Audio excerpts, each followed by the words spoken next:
Hey, yo, man, what time is it? You know what time it is, man.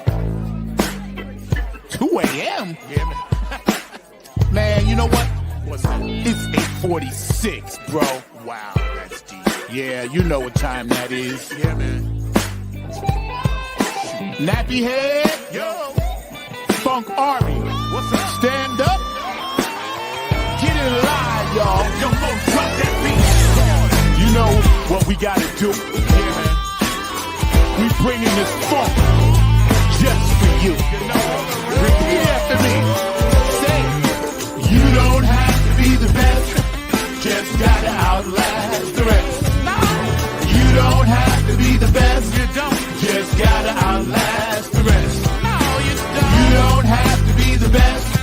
Just gotta outlast the rest. You don't have to be the best. Just gotta outlast the rest. United we stand. Divided we fall. Should our backs ever be against the wall, we'll be together until the jam is done. I'ma say that again for you. United we stand, divided we fall. Should our backs ever be against the wall, we'll be together until the jam is done. Here we go, y'all. Now let me tell you a little story about United We Stand. It says we're gonna funk across this funkless land. We gon' stand up and let our voices be heard. We ain't gonna let nobody stop us from spreading the spiritual word. The ruthless corporate greedy don't give a damn about the needies. We need everybody in the house to join us on this one, alright? Y'all say, united we stand, divided we fall. Should our backs ever be against the wall, we'll be together until the jam is done. Are y'all out there? You feeling me? United we stand. Come on, y'all. Divided we fall. Should our backs ever be against the wall, we'll be together until the jam is done. Yeah. Check. 1, 2, 1, 2. United we stand, divided we fall. Funkin' with the poor people most of all, as they poison our mind with food control. Third eye is wise, sacrifice. Wake up and see what they doing to you and me. Keeping a separate product of Illuminati, like the jail cell did my boss John Gotti. Dirty politics and high-priced prostitution reside in all the important positions. Just look around at the injustice in the world. Some forced to live in a deplorable conditions. Watch us, watch what we do. This rap is coming up just for you. So sit back, relax, check on our phone calls. The nappy hip-hop army always bumping in your drum. Twitter, tweet, the TikTok. The ruthless corporate greedies don't give a damn about the needies. A movement, genocide and homicide is happening all around the world. Promise me this, promise me that, when all the fat cats stabbing us in the back. Man, get off my back, bro. Killing me. Let me see you wave your hand. We all wanna take the stand. Rise up against the corporate man. Let me head all across this land. Oh yeah. Nothing but this new type funk 2022.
What's up? What's up? What's up?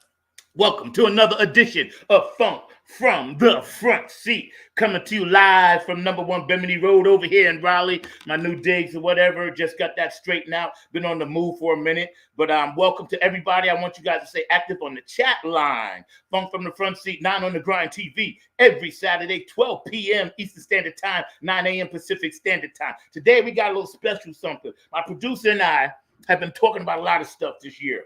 But we got a lot of shout outs to do before we get started. But I'm going to just give you a little preview of the funk view, of the P view, of the funky, how we're going to do this today. So Mark and I and all my guests constantly and all the fans that watch, I appreciate you guys, man, so much, man. Much love to YouTube. Shout out to StreamYard. You guys are kicking it, making it work for us, man. But, you know, a lot of my fans and guests and people that watch the show comment from time to time about things. So we thought, Mark, producer, and I thought that we put together this segment today, and we're just going to rant on some stuff. So if you got some stuff you want to complain about, bitch about, moan about, rant about, you ain't happy with something, this is this day to do that, and we're going to really make that happen. And I hope y'all are feeling the vibe and the new digs. I'm very loved, and I've been blessed to get this opportunity to be in this house, so it's beautiful. But check this out.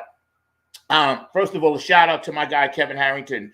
He lost his grandmother, and she's going home, I believe, sometime today or tomorrow, or maybe they had the homegoing service. I'm not sure, but she was 104. So shout out to the matriarch of that family. And I also wanted to give a shout out to, my sub drummer, Lulu, Latanya, and her family, because her dad passed a couple of weeks ago and he transitioned out of here to a better place. So we want to make sure we recognize anybody that has a transition, a birthday, or a celebration or a homegoing or anything of that nature that you want to celebrate. You hit me up on the thread, boom, and we'll post it. Also today I got David Brooks. Dr. Brookenstein is flying around the universe, and he said he might just beam in with a ramp of his own, but I can't promise you that. And I got a special surprise. So my guy Shindig up in Boston sent me a Christmas track, and we're going to run that for you a little later. So today's show, we got a little bit of everything going on. We're going to have some surprises, a few tricks up our sleeve, as we introduce what we're going to be doing for 2024, how we're going to incorporate Cheryl, Club Funk, the ambassador, into the show as a guest host and things of that nature. Now, forgive me, because this weather down south here is crazy. One day it's cold, one day it's hot. So my nose is running a little bit, but it's all good. So check this out. We started this show a little over 4 years ago. This coming, I think, May will be 5 years. So we have quite a lot of content to talk about. And to be blessed, to be honored, I want to give my guy, who did an interview with me on Inspired Voices, and it was really, really inspirational thing to do. I had 2 really dope interviews this past week. Of course, I ain't going to peek the one with the Club Funketeers is coming December 8th, but also look out for my guy Oliver on Inspired Voices, and you'll see those links posted on my website, and you guys can go check it out. And I kind of told my whole story, things that you guys don't really know about me, but I'm saving it so y'all can check it out for that interview. But you'll be surprised at some ups and downs that I've had. And, the main thing was for me to tell my story honestly, truthfully, not through my eyes, but through the eyes of the universe.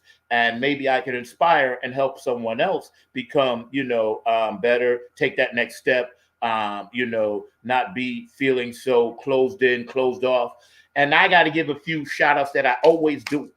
Brenda up in Ohio, I love you, sweetheart, and I hope you're feeling better and you and your family. Bootsy and Patty, of course, thank you for the support. Tons and tons of love to you, the Dr. Funkenstein and Caroline Clinton, my guy Tony Cam and the Funk All-Stars, and of course, everybody out there that's down with us. I'm going to give you a shout out early today, JTRP on P-Funk Radio. Thank you so much for always spinning the stuff, along with Godzilla, Gabe Gonzalez, and also Larry Funkster Jones. I love you, Robin Circular P, and my guy down in Texas, Philly Phil. Get on the Funk Bus on Tuesdays. So y'all can check out all those shows. You know where to go. We in the same funk circles. Also, HJ Entertainment, Heidi, I'm glad you're feeling better. Looking forward to those out-of-state bookings and traveling and touring, this summer as you book us. Kane and Jams, of course, my guy Kevin Harrington, Nappyhead Funk Army, and Nappyhead Funk Army 2.0. Now, let me tell you about my original cats. We are being inducted into the Funk Hall of Fame in 2024, thanks to my guy and his generous, invitation, Mr. David Webb, Funk Chronicles up in Dayton, Ohio. So, Mr. David Webb, kudos to you, brother.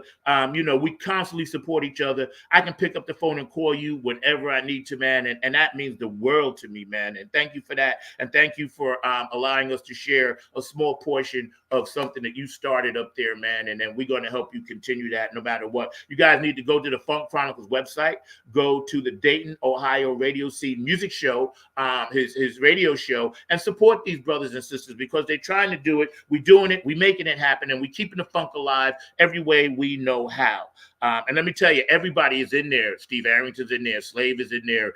I've seen all types of interviews. Mike Hampton was in there. So, he interviews everybody. Don't get it twisted. He's up on it. And I'm just honored to be a fly on the wall, as one of my songs said, fly on the wall in the Hall of Funk. And finally, wow, it came to fruition when I wrote that in 98. Excuse me. Sorry. Oh, man, sorry, my sinuses. It's 70 degrees here right now after it was like 30 the other day, and it's just completely screwed up my system. Dr. Brookenstein, of course, you've been with me from the beginning. I love you for that. DJ Cocolino, and Elizabetta in Ireland, I can't thank you guys enough for your overseas support around the world for the funk. And we just picked up a new one, New Funk Radio in Tierney, France. So you guys ran it this morning at 9 a.m. You ran it the other day. I can't thank you guys enough, man. My management company down here, Oak City Music Collective, Diego and everything. Diego, feel better. I know you never watched the show, but I hope you feel better, bro, and you can make that trip to wherever you're going. Q&A Entertainment. Otis, you know how I feel about you. Brooke Clagett, my funk angel. I love you, and I'll see you soon. Afterglow, 92416. Donna. Nothing be said. I was rocking my Boogie Munson gear yesterday. I appreciate that. And thank you for allowing me to join that page.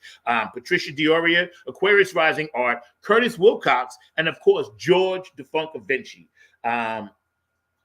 And all these people are very, very pertinent to my spirit. CB over here in Garner, I love you. See you soon. Stay healthy. Stay prayed up. Namaste.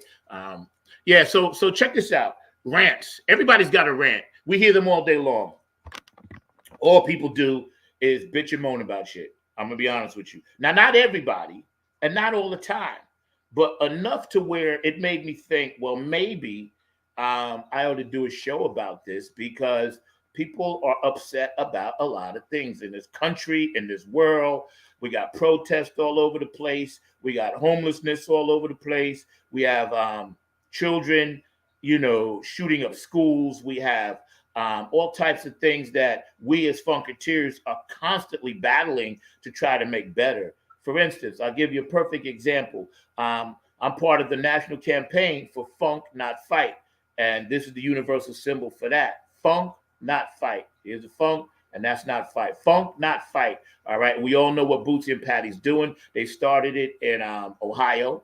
And then it moved to, I believe, Detroit. And now they're on the West Coast working with, I believe, Snoop Dogg and those guys. And then believe it or not, which I believe because I know we've been planning it, we're going to do some stuff down here with them in North Carolina and South Carolina in this area in Georgia. So, I'm looking forward to that in 2024. We got a lot of good stuff popping. But as Funketeers, we all believe in the power of the one. And anybody that's a true funk soldier knows what the power of the one is, right? We know about the one. Hit it on the one. We know about that. I think that now that we're in this 3-year post-COVID malaise of jobs coming, jobs going, people don't want to work, but they do want to work. The technological age is taking off again. Obviously, we know all the stuff that they're not showing us. Believe me, for everything you see, there's a million things that we don't see and don't know about. And that's cool because, sometimes I don't want to know everything. Sometimes I just want to exist and be. Shout out to my friend Janice. Love you, Janice. Thank you so much for all your help and support. Looking forward to seeing you soon. So check this out. When we think about things that make us angry, and I just went through this, right? there has to be a way for us to start separating those feelings of anxiety and anger, and instead of those two things coming together, because I know I'm an Aries, so I know when my anxiety and my anger comes together, it's like a neutron bomb. As much as I may want to stop and control something, it's impossible until it just wears off. So I've been reading a lot this week. Guru, Dolores Cannon. I went back to my studies. I went back to my roots. I went back to my spiritual purpose, which I wrote a song, Zachariah Cloud 9. Spiritual purpose, right? And ironically, Mark's guy met a Buddhist yesterday. He called me and he wants to play spiritual purpose and his playlist. So thank you, Chef, for that, and Cherie and John and everybody that played on it, man. But check this out. When I look at how, as a gatekeeper now, 60 George the Funk Vinci, what up, bro? What up? What up? See, I got your artwork up in the new place, bro. I got it up this morning just in time. And I want you to jump on if you got a rant, bro. I'm going to send you the link. Feel free to jump on the show because I know there's some stuff you want to complain about. As we talking right now, I'm going to send you the link to join the show. If you're more than welcome after 12:30. But yo, and please, by all means, on the thread as well. But when I think about, what I wanted to do in this rant and everything that's going on and how we need to separate those feelings of anxiety from anger. And then when we do that, cool. When we do that, then we're able to make better decisions. And as I've gotten older and I'm a gatekeeper and I've been blessed with so many nice things lately, I realize as a gatekeeper, I owe it to myself, I owe it to my audience, and I owe it to the universe to not get as anxious about things I have no control over. And that's really hard because we all basically feel the way our government has been freaky frying us over. We all basically feel like we have no control over our lives. I don't care if you got $8 million billion, or I don't care if you got 8 cents in your pocket. There isn't a time during the day that you don't feel like you're out of control of something if your chakras and spiritual purpose is not aligned. Now, those that have a spiritual purpose and alignment, you had to go through some stuff to get there. I know because I'm obtaining that now. That knowledge is just now downloading into me because I had to remove myself from some other things that weren't making me healthy. And now that I've done that, and this goes back to a 4 or 5 year process. It wasn't just like something that happened overnight. A 4 or 5 year process of me elevating that next step, as evidenced by the spiritual peace that I feel inside, right? And that's what it is. And when you feel that spiritual peace inside, you can then go on and help others, and actually see peace in others when there's anger and try not to get caught up in it. So the reason why I'm saying this is because I wrote down a list of things that really have been making me anxious, or I'm trying to understand why people are acting this way. Mark's going to come on with his list of rants. I'm inviting a few other people on with their list, and we can all just talk about life, because sometimes life just needs to be talked about in a positive spiritual way. It doesn't have to be bashed. It doesn't have to be focused on as a negative or positive. It just has to be focused on how can we make life better for each other, our kids, our spiritual partners, our loved ones, and people that's in our lives that we know need that and do a lot of good for us. George, I just sent that to your Facebook Messenger, bro. So check it out. One of my favorites right now, and I'm going to start off light. I ain't going to drag y'all all the way down my rabbit hole just yet because we got a long ways to go. But one of my pet peeves is this cell phone thing. Now check it out. The cell phone is a tool, like this pen, right? For example, this is just a tool. I just used it to send something, to do something I wanted, right? And again, forgive me because I'm sneezing like crazy. Sorry. The cell phone is a tool.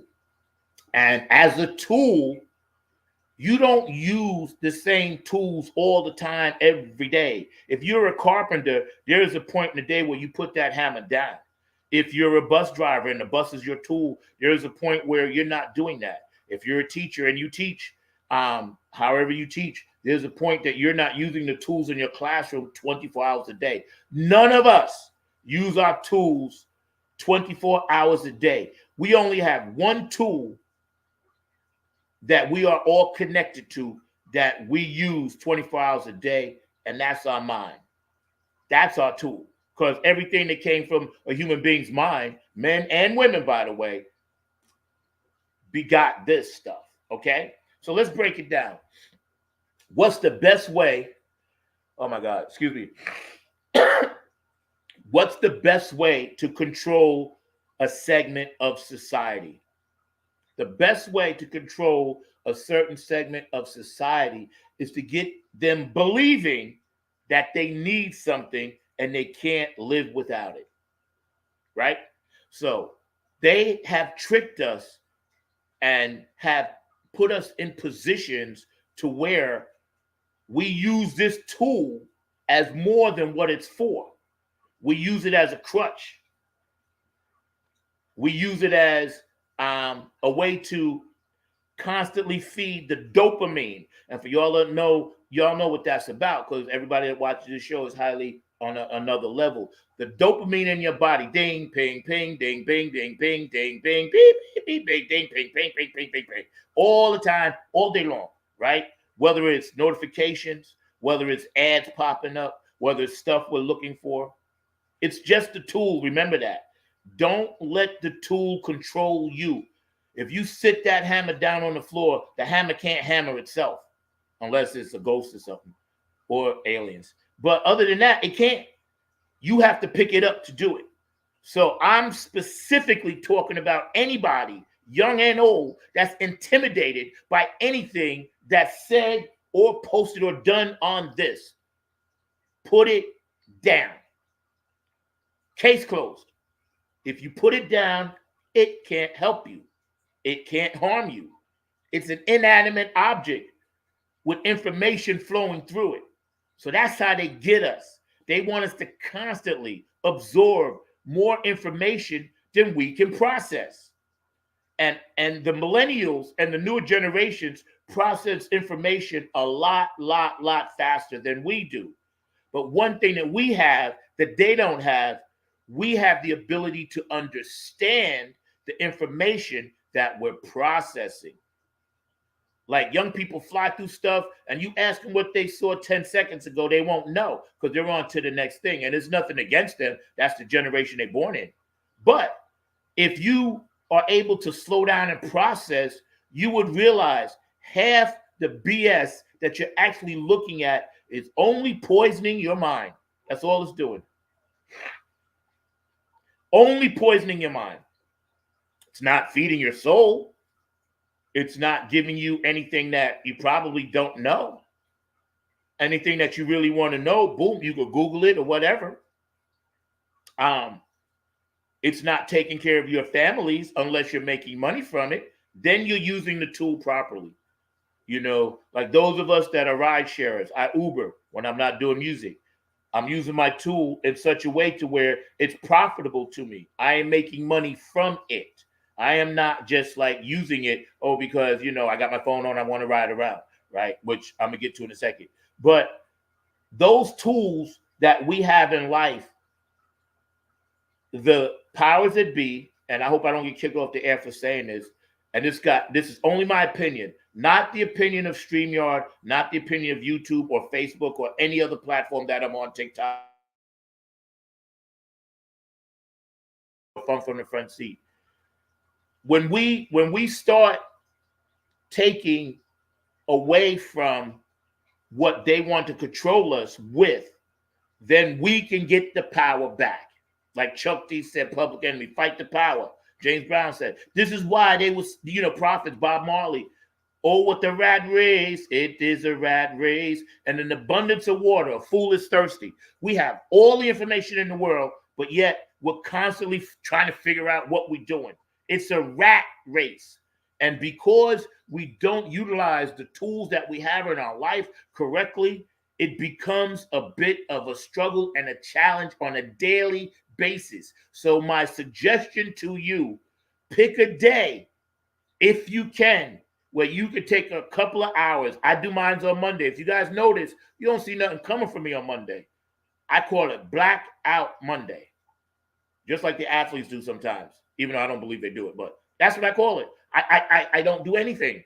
I unplug myself from it because it's necessary for your brain to organically breathe in information that it needs to survive. The brain is like my plants over here. You can't see it, but behind me, oh, you can probably see a little bit of it.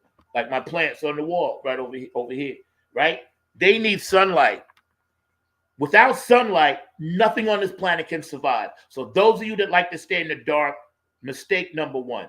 Get your behind in some sunlight. Get in, unless you have some kind of disease or you're albino where you can't be, I get that. But if you can get in sunlight, you better get some because the sun ain't going to be there forever. You need sun to survive. You need light. This is why we strive to get back to the light. It's all about that. Power of the one. Full circle. George Clinton. Flashlight. Bootsy Collins. Flashlight. Everybody's got a little light under the sun. Earth, wind, and fire. Keep your head to the sky. They've been telling us and telling us and telling us. Sly and the Family Stone. That's right, Dr. B. You need that vitamin D, bro. See, so if you do not get some sunlight in your body, you're depriving the most important organ in your body, which keeps your body alive, your brain. So why would you do that? Don't do it. Don't do it. I got you, G. Don't do it. So don't deprive yourself of things you need because of a tool. Stay off TikTok once in a while. I know that's how some of y'all have to do it, but you don't need to be on there 24/7, 365. I'm telling you, you're missing out on the real world. There are things happening around you that you see on TikTok that you think are real, but they're only real in a two-dimensional sense. We live in a 3D, 4D, 5D, 6D dimensional universe, and your spirit is missing out. You're allowing the government to control your spirit and what you can and can't process and intake. Because believe me, if they don't want something on, you're not going to see it. If they want something on, you're going to see it on one of your platforms. I know because I've been studying this all year. I didn't just put this show together last night, this particular version of it, this topic. I thought about this stuff all year. I thought about why am I doing some things and not doing others? Why did I run out of time today? How much time did I waste looking at some bullshit that I don't even have no desire to understand or want to be a part of that's halfway somewhere else and it don't even really affect me? That's how they get you. The major distractions, that's how they get you. Because they know this election year coming up, shit's going to hit the fan again. So they're giving you, feeding you through this tool. Remember, it's just a tool. Use it for good. Use technology for good. Use technology to cure things like cancer. Use technology to help people get from point A to point B. Use technology to conquer language barriers, to teach, to learn. It's great. It's a learning tool for that. The way that we have set ourselves up, right now we're teetering and tottering. We have the light workers, and then we have the people that are trying to be light and just can't figure it out. And I suggest you start with what you're holding in your hand. Maybe some of you right now. Don't put me down. Don't turn me off because I'm trying to hip you to some shit. But at the same time, just like understand, it's just a tool. It's just a tool, man. Now, as a tool, let me tell you guys something right now. Stop texting and driving. You're killing yourselves and you're killing other people. If you're a carpenter and you're holding a hammer, you ain't holding it in your hand while you drive. You can easily, there isn't a cell phone in the world that doesn't have a speakerphone. Why do you need to drive like this? Because the dopamine in your brain that the government is pumping into you got you thinking that your hand has to hold it. Plain and simple. No other reason. It's a habit. Like cigarettes, bad habit. It's a habit. Got to have it in your hand. Got to drive with it in your hand. Got to do selfies while you're driving. Got to answer texts and stuff while you're driving. I know because I was guilty of it. I ain't telling you nothing. I ain't no hypocrite. I know. So I'm trying to check myself and then to help others check themselves. That's right. You know, I'm going to put up some of these comments right now because y'all need to see them. First of all, shout out to everybody watching. I appreciate you guys. I know a lot of you guys are watching on the thread. We had some family losses today. Kevin, you know my fan, man, and I love you, man. And, you know, I'm hoping that everything goes smoothly down south for you, man. So, you know, I appreciate that. George the Funky Vinci, what's funky, y'all? Good morning, man. I'm trying to get him on when he gets a minute. He probably with his grandbaby's painting. Dr. Brookenstein, yeah, you need that vitamin D for sure, for sure. You know, George says, we freeze to death without the sun. That's right. See, that's what I'm trying to hit people to. You got to get out and get some sun, bro. It's like, come on. Being cooped up in the house with the shades down and everything like that, yo, you're depriving the most important thing in your body. That's like not giving a plant water. How do you deprive yourself of sunlight? You can't do that. It doesn't make any sense. You know, so we would freeze to death without the sun. Dr. Brookenstein also said, or use Bluetooth heads. So that's right, D. You know what I'm saying? So, you know, people that are teetering or tottering on their spiritual journey, no one can take that journey but you. Only you can take that journey.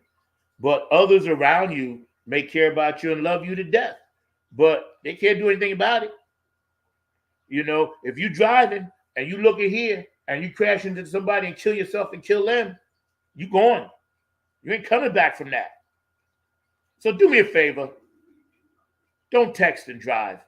That's my message. That's my rant about the cell phones because I had to get that off my chest. I've been wanting to say that for like 8 months, you know. First of all, it was Jimi Hendrix's birthday. So shout out to Maurice James this past week. Frankie Cashwati, drummer for James Brown, House Calls, Bootsy Collins, Bootsy's Rubber Band, Bootsy's New Rubber Band, Parliament Funkadelic, on and on and on. Bernie Worrell, Frankie Cash, I know it was your birthday, bro. You know, so that's dope. Before I get to my rant on teachers, I wanted to shout out something that probably slipped by y'all because everybody's so busy holiday time. See, this is how the Illuminati and the government does shit. They always put out important shit that could be important for some people around the time when you're most busy and you really shouldn't be spending all your money that you got to pay back for the next 3 years anyway, because we all know Christmas and a little paganish, and we ain't going to go no further than that. I'm going to let everybody keep their own opinions about it. I'm just going to tell you my personal opinion about holidays. I just think that they should be spent with family and friends. I don't care what names they're called, but I don't think they have to be locked into one specific thing, only because everybody sees life differently, and that's your option, that's your choice. God bless you for doing it. But yeah, so Rosa Parks, it was the anniversary of her, I think it was like 60 years, 58 years, I think, of her saying, no, I ain't sitting in the back of the bus.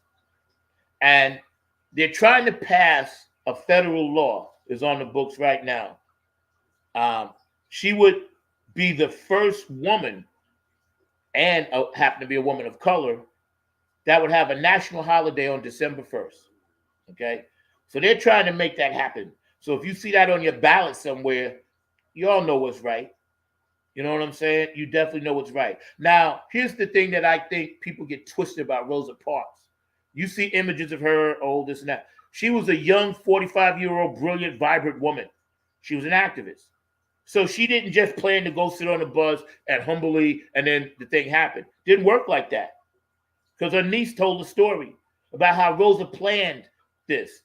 She was in that area more economically in tune with how economic impact would affect the masses and all the white people that owned everything. So she didn't just walk around and say, you know, today, screw it, I ain't sitting there. No, she had a plan. She had a plan. See, because she didn't go into it without a plan. She knew she was going to get arrested, but she also knew she would spark and be part of, because she wasn't the main one that sparked the movement. We can't forget about Medgar Evers. There are many black men and women that we don't even hear about that sparked that movement. It wasn't sparked by one thing. The movement was sparked by a need for change. That's what sparked the movement. That's what sparks every movement. It doesn't matter who likes to match. It does sign it with Martin Luther King and people of stature, but it doesn't matter who likes to match or pours the gasoline. Long as it gets sparked, it could be sparked by lightning, an act of God. So she planned this, and kudos to her family for pushing this. I know one thing, she needs to get Stevie Wonder involved, because I tell you what, Stevie Wonder can get shit passed for black people. I seen him do it with Martin Luther King Day. So if you got a holiday, don't go to your government. You better go to Stevie Wonder, because he can get it done. I seen him do it. So yeah, let's recognize, Rosa Parks. And I got nothing against any powerful woman of any race, creed, or color in the world. I got nothing against you. More power to you. I already know you're the strongest people on the planet. I know that for a fact. Hold on, let me see who I got beaming in here that we can get it on the red. I got my guy, George the Funk Vinci. What up, bro? What's happening? How you doing, man? Thank you for joining our show today. Some rants. George the Funk Vinci's artwork, as you can see, is rocking it right there. and look, and I got this one right here. Yo, the flag on the funk banner. Yeah. That's what's up, bro. That's dope. See? I am truly honored and blessed, man, that you're knocking this out, man. And that's going to be our backdrop banner for this coming season. And it's the title of our new song, Flag on the Funk, which you can get on Spotify. I wanted to shout out to my guy, Ken Frank. I finally got his up in a nice area. That's too. dope. I just moved here, yeah. So it's a collage. And I just moved here, so I kind of been getting settled, man. But how you doing, man? How's everything? Oh, man, I'm hanging in there, man. And, kicking back. I might be moving, too. Okay. At the end of this month. Where to? Still in Texas? Yeah. Okay. Yeah. So, that's what it is. Rent goes up. Got to move where you can afford it. Bro, I'm telling you from your mouth to God's ears. Dr. Brookenstein says he loves you. What's up, doctor? That's why I had to move. Yeah. I've been blessed because I got into a much better situation, with somebody that's mad cool. But the rent, man, they gentrifying, and I'm gonna let you speak on that because I know that's one of your pet peeves. So you go ahead, man. You got the floor, man. You can speak on it, bro. Yeah, man. It's crazy, man. It's supposed to be income-based apartments, and but they raise the rent every year. I've been here about 5 years, man. I was here when they first opened this place, and the rent was real cheap, Like I was in a 1-bedroom for like $695, okay, and then it got all the way up to $895. So I needed a 2-bedroom because my granddaughter comes, and I have to stay over, and so I went and got into a 2-bedroom, and it started off at like I think it was 9 something. And then now it's about to go up to 1,100. See, it's supposed to be income based though. Yeah. See, here's the thing, and for those of you that don't know, this brother is a veteran of our country. Okay, so we honor you for that. We ain't gonna never forget those men and women like yourself, past, present, and future, that have laid it on the line day in, day out, and they never get any credit. So, first of all, thank you. I take my hat off to you for your service, right? I think when we look at the future of housing in this country, it's going to be tribal. Yeah. Families moving back in with families. Yeah. People living together, rooming together, getting bigger houses, but 2-3 people in the house. Oh yeah. Everybody coexisting. Because that's what they're forcing us to do, little by little. Mm-hmm. We can't sleep on it. It's happening before our very eyes. Yeah. And I'll tell you this.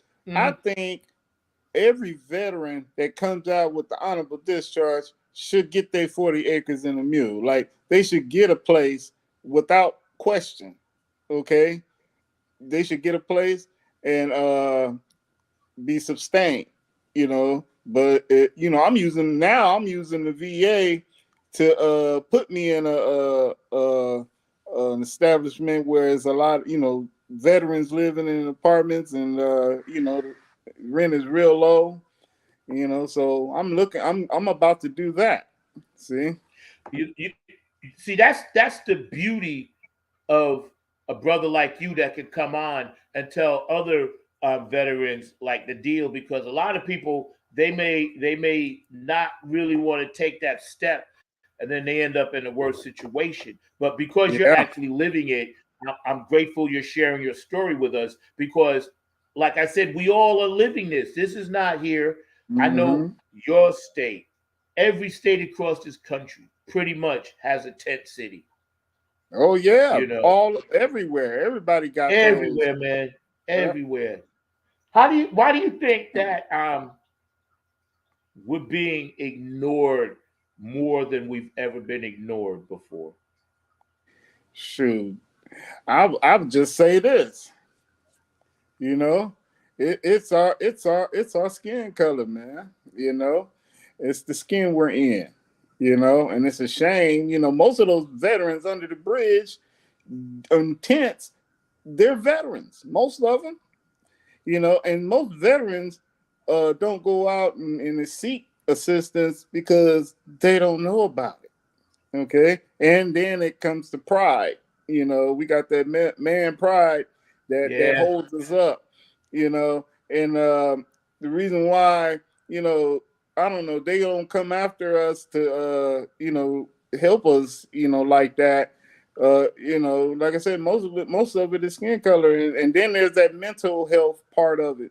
You know, a lot of the people that live under the bridge like that, they have mental issues, and you know, it's hard for them to actually come out of that.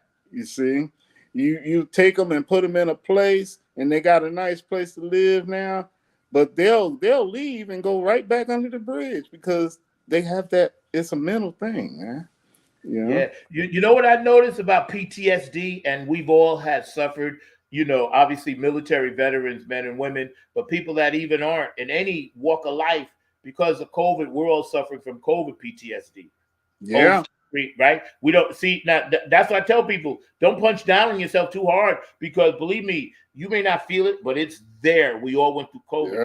and what I see a lot of times is when a person is teetering on depression or teetering, they could go either way, right? Hmm. Um, when the slightest thing could happen, it pushes them over the edge, but they may not really be towards the mentally ill side as far as schizophrenia and other things go, but they may be clinically depressed, Yeah. like depressed to the point where if you lose everything, that can make you depressed. And Yeah. then you That end up that's in the true. street, and then people say, oh, you're mentally ill. No, you just are a person that got down on their luck or had something happen. And then all of a sudden, people look at you different because they don't want to know your story. They don't want to understand. They don't want to, like, they turn their head the other way. They see you sitting there, they walk past, turn their head the other way. You know, I Hmm. never look down on anyone in the street or turn away. I never do that because see, I know what that's like. You know, I've Yeah. experienced it. Now, when we talk about our educational system, when we're hanging out today with friends and family, just popping on, talking about our favorite rants, what is a rant that you have, something that you want to say to get off your chest, that you want to just let people know, yo, you're sick and tired of it? Well, I you know, as far as the education go, taking away Black history, the real Black history. You know, they got a Black history, but it's watered down. You know, yeah, that pissed me off. Now in my head, I had to throw away at least 90% of what I was taught in school. You see, because I know I wasn't taught the real stuff. You see, only thing I can keep was math, okay, and science. Right, right, You see, right. that's the only thing you exactly, can keep. exactly, Because the rest exactly. of it was BS. Yo, bro, you right. You know what's funny too? It's funny because I was thinking about that the other day. like the government plays the long game, don't they? Because they're like, listen, we'll tell them all this stuff. And they're 30 or 40 years of indoctrinated into this bullshit. You know what I'm saying? Yeah. And now we got to undoctrinate ourselves, seek out the new information, and understand, like, damn, not only did they screw us, they screwed us in every possible way. Yeah. Yeah. You From know, the brain to the thing, man. Yeah, and I'm not just talking about brothers and sisters, black people. We all brothers and sisters. Yeah. I'm talking about white kids was learning the same shit we was learning. Yeah. So was Puerto Ricans. So was Asian. We was all learning the same bullshit. Yeah. And it's like nobody ever apologized for that. Right. I want my apology. I'll never get my 40 acres of the mule, but damn it, I want an apology. Right. For them telling me Frederick Douglass was the only black person in history and George Washington Carver. Those two, that's it. Yeah. I was in my mind, even as a kid, bro, in my mind, I was like, only two people did all this shit? Come on. And that's why I don't celebrate Columbus Day, man, because I know there's people already here. Okay, you can't discover something that, you know, that's already, you know, found it. You know, people are here already. You know, he just ran up on it. Yeah, I think, tell you the truth, he couldn't navigate back home, and he ended up here, and you know, met people. That was it. You know, he couldn't name a country that's already named. Yep, that's right. No? And he had the dregs from his country, the thieves, the robbers, the this, the that. You know, that became his crew because it wasn't his first go round. You know, he had done some other shit and screwed that up too. Like, listen, take these mugs, get the hell out of here. You know, too, like, speaking of Native Americans, and last month was Indigenous Peoples Month, I believe they call it. And kudos to Native Americans, because besides, like, black people and Puerto Rican and Spanish people and you know, anybody of color, Native Americans are always forgotten about. Yeah. And it really is a sad, sad thing, because you have Native Americans in Mexican cultures, black cultures, white cultures, mixed. It's a mixture, because they were the first people here. Yeah. And think about it. In my eyes, there's really no race, because we all bleed the same color. Yep. Same. All our organs are in the same places. Yep. Okay. We're just one big people. And it's like it's one nation. It should be, you see, because who grows horns and stuff? You know, nobody grows horns. Nobody, you know, nobody is that different. It's just we look a little different, maybe a color, but we're all one race. That's true. David Brooks, I like your comment. Columbus was the Trump of his day. Yo, we're gonna get to him in a minute. We definitely going in on him a little bit. But bro, like you said, there is one race, the human race. That's why I tell everybody I've ever met, please read Carl Sagan's book, The Pale Blue Dot. Look at the title. We just the pale blue dot in the universe. You know, and the creator created all of this. We all know the power of the one. You know, so when we think about Columbus and people that have taken credit for shit they simply didn't do, that's still happening today. Yeah. And I'm going to get into something about my educators of the world, teachers, kindergarten, whatever. I don't really want to count college, because at that point they're making a decent living. But I'm talking about, you know, daycare workers, elementary, junior high, and high school teachers that got to buy their own supplies, got to deal with. I talked to a teacher the other day.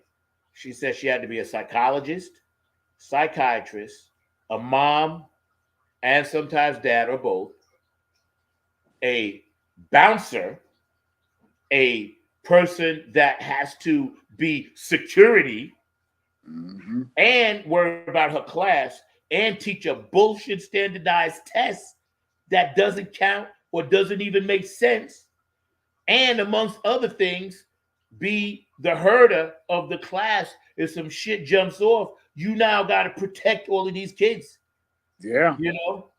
And she told me when she goes home, she's so overwhelmed. And she don't even have kids of her own. She said she is so overwhelmed with grief that there aren't enough teachers to help out. There aren't enough supplies.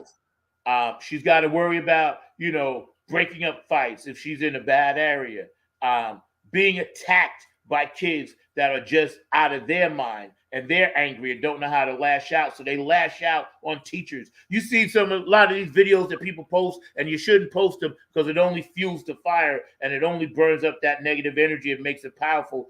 Like, of kids punching teachers and slapping teachers and all this other kind of crazy stuff. Now, that would never happen in my day. I got to tell you, youngins out there. Yeah. On our days, you are not getting up in a classroom and doing anything in my day. Yeah. But back then, the teacher and the parents had the right to knock you the fuck out. Oh, exactly. Yeah. Yeah. Look, you be like standing on that line, bend over and grab your knees. What? Yep. Get them swats.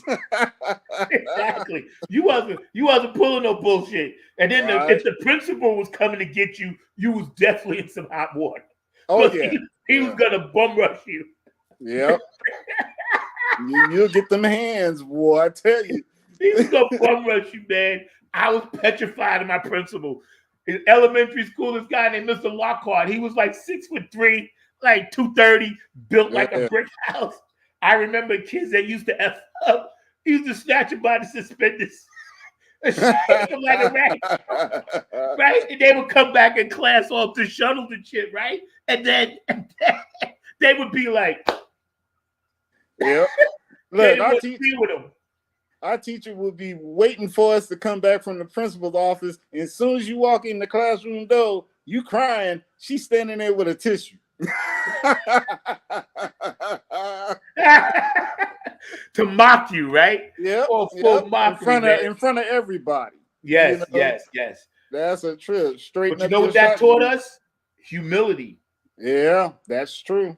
And it taught us like how to be part of a system. Mm-hmm. How to get along. Yeah. We were like not individuals. Like a lot of things now are so individualized, which is good and bad. But back then, like I see some stuff, I was like, you mean to tell me this kid knocked out the gym teacher? Right. And he's in junior high school? Yeah. Because the teachers can't hit the kids back. Yep. Our school was like educational timeout. Yeah, exactly. And you know something else, kids? There were no off days. You went to school every day, sick or not. That's what the nursing office was for. That's right. You didn't like, oh, I got a sniffle, or oh, I can't deal with shit today, or life's too hard. And I get it. Times have changed. These kids got a lot more stress to deal with than we do. So I'm not knocking any young person out there that's going through stuff. That's not what I'm saying. But what I am saying is when we were coming up, we just grew up in a different era. And the respect factor was there. You did not do things to adults like you youngins are doing to adults now. That's your mistake. You don't respect what we be trying to tell you sometimes, and then the only way you know how to react to it is in a violent way. And that's why we're doing this show today, to try to squelch some of that, give you a safe haven, do some artwork, some music, something else. But let me ask you something. In the state of Texas where you are, what is the school system like when it comes to paying teachers?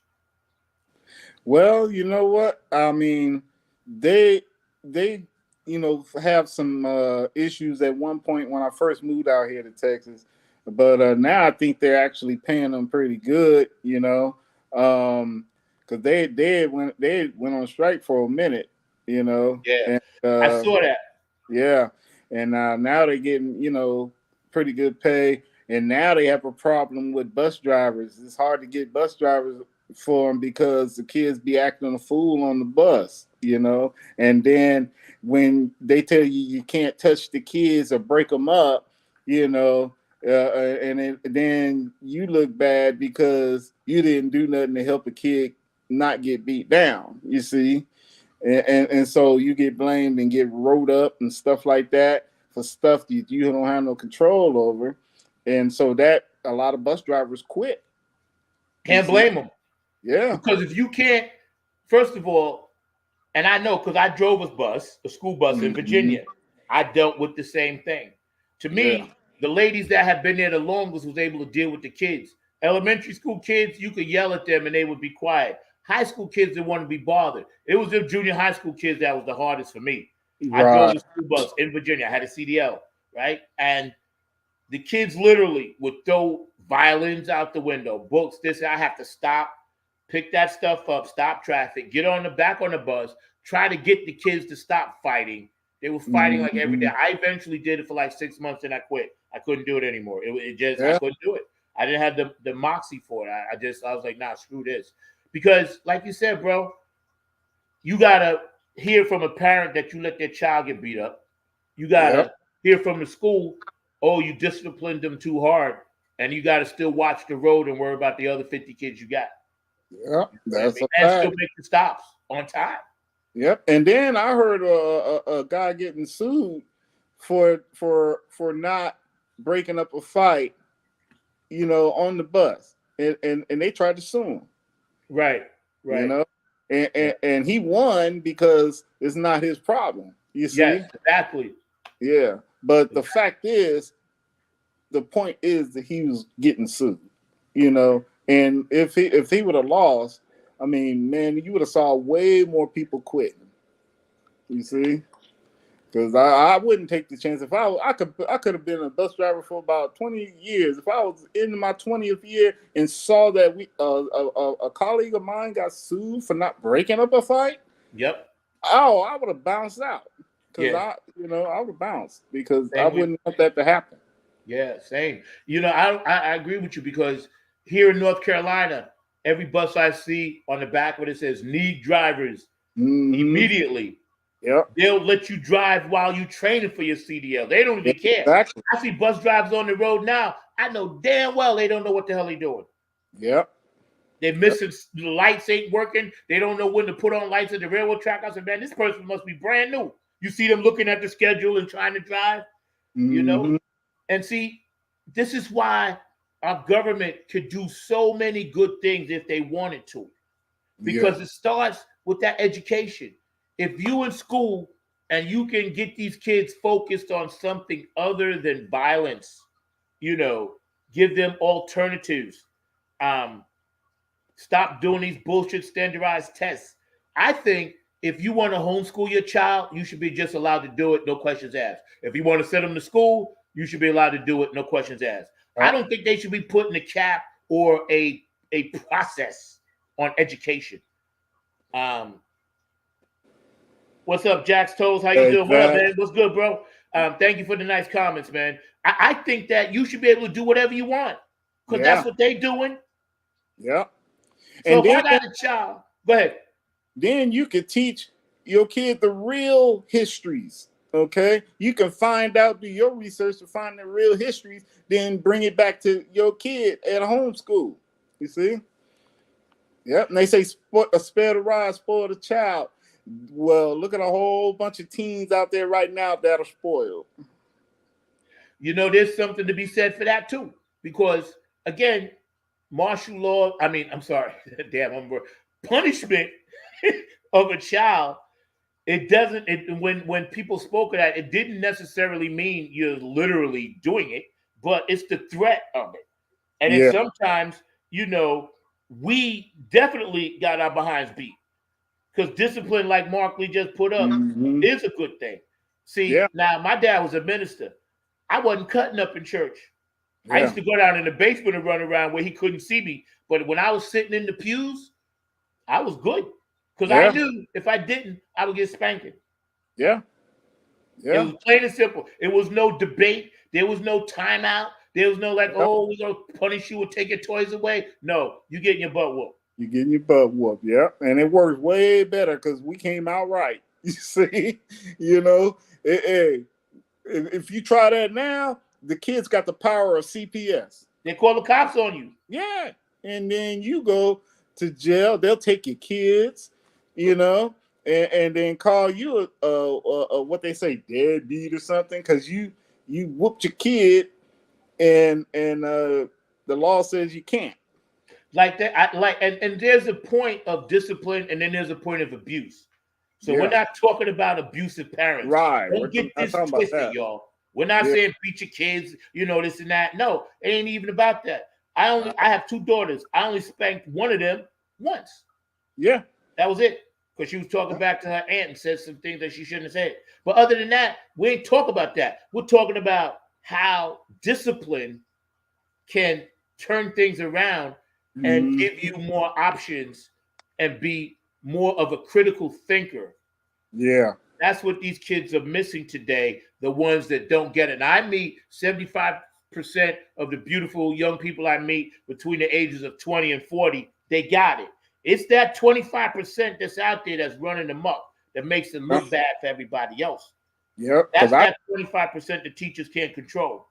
I definitely disciplined mines the same way I got disciplined. Yeah. And my boys, they out there, and they're right. You see, that's right. Yeah, You're rocking. I know. Yeah, I know. See, and when again, the government played the long game though, because they're like, all we got to do is screw up the educational system and make generation after generation of foolishness. Some will slip through. Brothers like you and me, the light will get us and we'll figure it out. But when we try to pass it on to the young people now, they're so enamored with this, they can't understand this. Yeah. So for everybody out there, we're not putting you down and knocking you. We just spitting facts to you because this brother and I have reached a certain point on our journey where we can actually now drop some serious knowledge on you. I wouldn't have been able to drop this 20, 30, 40 years ago, maybe not even 10. But, I'm in the Diamond Club, 65. Yeah. Right. Hey, look at this. Because of this, our memory slips. Because remember back in the day, before this came, we had those hand, analog phones. We had to remember 15, 20 different phone numbers. Right. Now you only remember yours. That's right. Okay? That's right.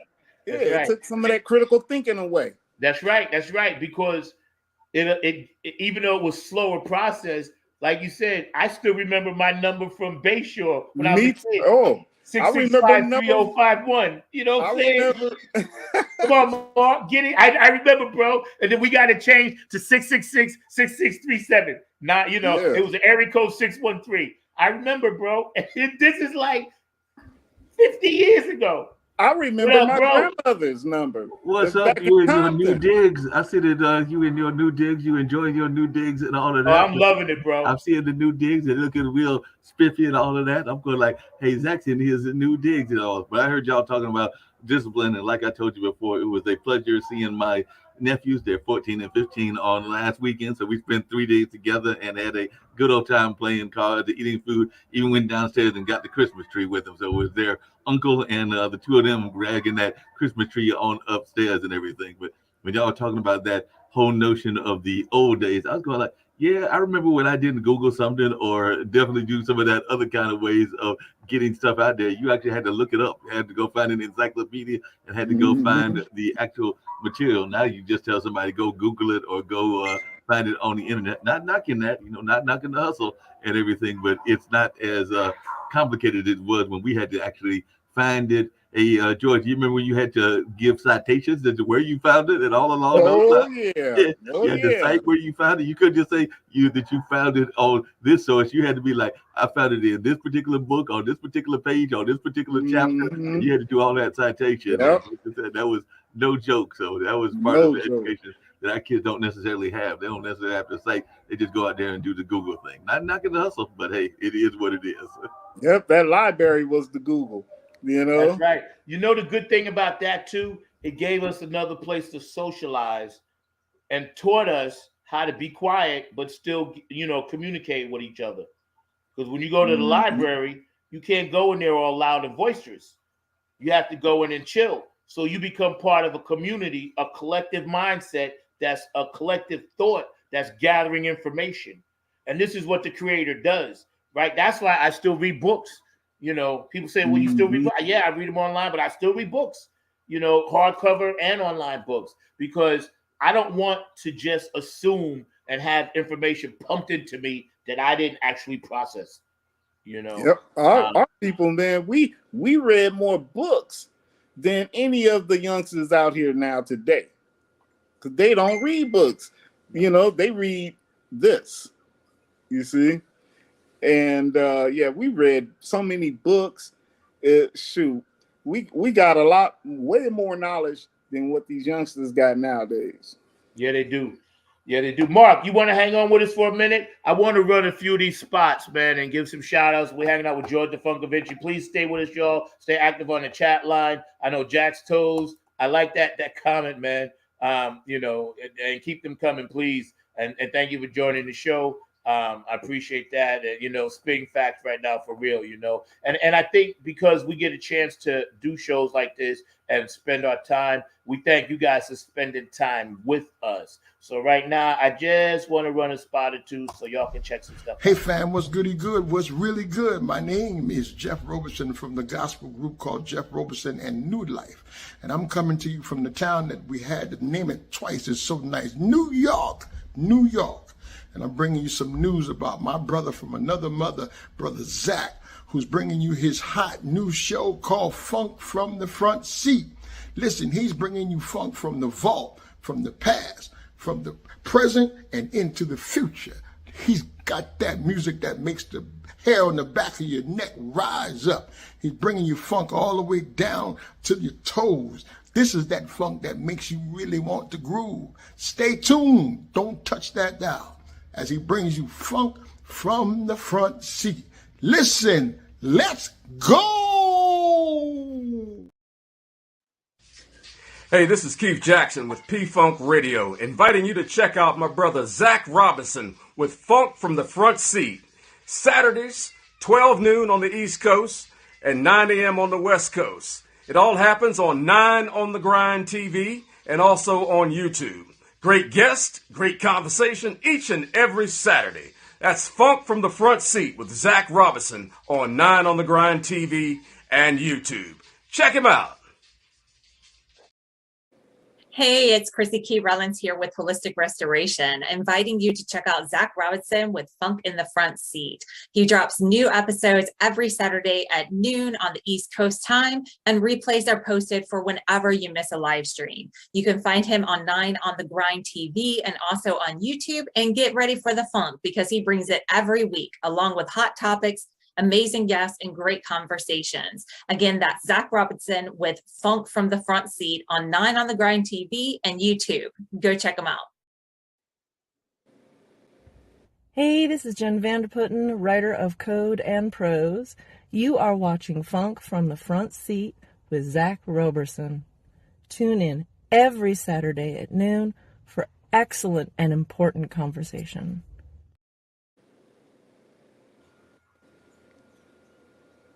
Yeah, that's just a few people that I wanted to shout out and make sure, you know, if you guys have any shout outs and you ever want to do some drops of me, please send it to me or Mr. Markley, my producer, via Facebook or Funk from the Front Seat.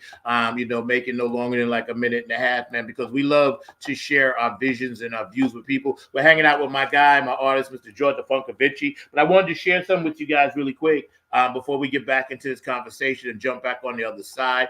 Actually, in my new place now, I got a beautiful roommate. We're sharing this beautiful home. I've been blessed to get in this space, man, and I'm so happy. And this Curtis Wilcox, I didn't get a chance to hang it up yet, but bro, it goes right over here, just so you know, right? I was scrambling today, but Curtis Wilcox, George DeFunkovici, and Patricia Dioria, they all do my artwork. And if you look in the top right-hand corner of the screen, you'll see Funk from the Front Seat, my logo. That was also done and enhanced by Mr. Curtis Wilcox. Jack's Toes, I really appreciate your comment, bro. We're really trying to make a difference in society. Please join us. Please follow us, man. And please, any new subscribers, please subscribe. Give us a thumbs up. Give us the likes. We don't do this for money. You know, I don't get paid anything. I put a lot of time and effort into getting, you know, really cool guests and people like that. So I really, really appreciate everybody that supports this show because it's your show. It's really a show about us. It's really a show about what we want to do, how we want to be better, how we can make things better. And every guest that ever comes on this show has always brought some insight, some artwork, some music. Now, Mr. Mark Lee, you back there? Because we got a special song that we want to run for you before we jump back in. My guy Shindig, shout out Shindig. I love you, bro. He's on the show. He's a reg that comes on. He got this dope Christmas song, right, that we want to run. And also, I met a brother last night when I was working, and he gave me his logo. And for everybody in Durham, especially that's watching North Carolina, I want you to support this young man. He's got his own detailing car business. So, Mark, can we show the Christmas song first? Thank you, sir. The hardest working man in show business, Mr. Mark Lee. My brother from another mother. Always classy, never sassy, never lies. Go for it.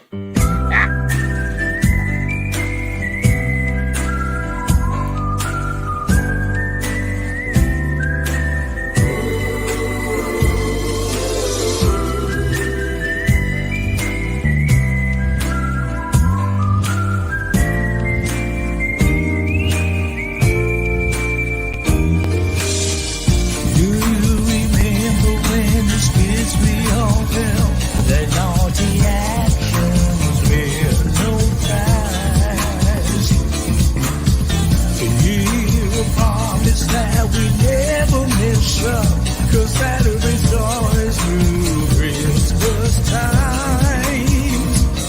Lumping round with the white-bearded man, and with two blankets Is he real some guy, like your dad and some guy, the badly will make this Christmas.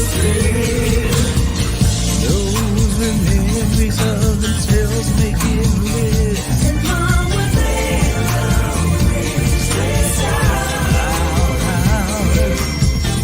down in days with making plans with love and planning a boys to stay away. But then our little islands of faith into dreams to dreams. And the trees open lights, and your presence all night. Look how we can make this Christmas. Can't you cheer up and on to the girl that's on the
Yo, that's my guy. Shit, dig. I'm loving it, bro. Shout out. Yo, man, anything that anybody ever has, you send it to me. Mark and I get it up. We're hanging out with George the Funk Vinci. Mark Lee is back and forth bouncing. David Brooks may beam him, but he may not. And we're doing this special show today because we're coming down to the end of the year. We're in December, the 12th month. Everybody doing their thing. I got some advice for you. Don't spend money that you don't have. This is a time of change, of movement. Get ready to get into 2024. And just remember, it's not always about a sack full of goodies. Sometimes it's just about a sack full of knowledge. Sometimes some of the things that we can say are just as an important of a gift as some things that you can buy for somebody. So just keep that in mind. I want to read some of these comments. I'm going to put them up because I think they're important. David Brooks, going back to the sunshine thing, we're always about health, peace, love, and harmony as well on the show. You need vitamin D because without vitamin D, you know, you're really depriving your body of one of the most important things, you know. And also David Brooks put up a funny one. He said, you know, Columbus was the Trump of his day, of that time, you know. And Jack's Toes, I appreciate you, brother. Thank you for joining in. Please follow us, man. You know, he said, what's good? And, you know, he also mentioned that, you know, we spit facts and we try to do that. We stay in our lane. You know what I'm saying? We stay in our lane. And we try to keep it real. You know, you really know what's going on in today's society. Thank you for doing this work. Hey, bro, anytime you want to come on and anything that we can do or anything you think we can do better or you have any suggestions or comments, please hit me up. You can always find me, Zach Robertson, Facebook, or, you know, Funk from the Front Seat, Facebook, private chat me. And, you know, we'll get into some things. I had to do this rant because, believe me, all of this stuff has been building up inside of me all year long. Now, this is one. George, I'm going to ask you, do you think football games are fixed? Oh, yeah, definitely. Yeah. Hold on. We got somebody else beaming. Hold on. Dr. Brookenstein is here. Let me bring him in. Dr. Brookenstein, what up, bro? What up? What up? Here you go. Yo, this is the brother right here. This brother. What's up with that? He's rolling the nappy head funk. I need a shirt like that. You got one coming. It's coming to you when I see New Year's Eve. Yeah. How you doing, man? Good to see y'all too. You too. How you been, man? How's Philly? Philly's doing fine. It's doing fine here. Yeah. Good. That's good, man. God bless you. Thank you for doing all the spiritual work you do. And everything that you do. And for those of you that don't know, this brother is the heartbeat of the funk community when it comes to reviews and letting y'all know the real deal. Yes. This brother beams in at every concert around the world, interviews every funk band around the world. That's and right. if you want to know something, if David Brooks don't know, it probably didn't happen. Yep. Ain't that right? Ain't that the truth? Yo, if you don't know, bro, didn't happen. So thank you. Right. And also, you have an inspirational corner on Facebook, so y'all follow David Brooks on his Facebook page too, man. Yes. So Brooks, let me ask you, man, because George is in Texas, I'm in North Carolina, Mark and I are in North Carolina, and you're up in Pennsylvania and Philly. Yes. What's the vibe like when it comes to teachers and how they're being perceived and how they're being treated? I'm really concerned about our educational system. I'm not really sure about that. I haven't been in the school for a long, long time, but I think the vibe's pretty good. Yeah, I don't really know offhand. Right. Yeah. The only reason why I asked is because there's a national movement that the whole country is running short of teachers. Nobody wants to teach anymore. Teachers are quitting. That's why I asked. And I didn't know about Pennsylvania or Philly, but a lot of people are just leaving, man. But let me ask you a question. Do you think they get paid enough? It might be they're not getting paid enough, and also have to deal with these really, really bad kids in the schools. That's not a problem too. That the kids don't respect the teachers at all. Why do you think that is? It's just parenting. The parents aren't doing anything with these teachers, with the children. It's bad parenting. Yeah. Remember back in the day, we didn't respect substitute teachers. See, substitute teachers used to catch hell. Now it's the real teachers that's catching hell. See? Right. I remember when you talk about substitutes, to me, every substitute teacher I ever had came in and said, listen, I don't care what y'all do, just don't make any noise. That was a It was free day free right time. You know what I'm saying? Yeah, I Group remember. time. You could chat with the little girl you be trying to pet up on. Mhm. And then you know what's the good part? You can move your desk around and sit next to your friend. The one that the teacher, your real teacher separated you. You could be like, no, I've been sitting here all along. Yep. I remember back in the day, teachers used to be able to beat your behinds right in the classroom. Yep. Yeah, I That's remember what we that. were saying back in the before day. you came on. You Yeah. know? Let me ask you all this, and then I just want to jump on this, but I ain't going to harp on it too long. But I want to get into a little political rant after this.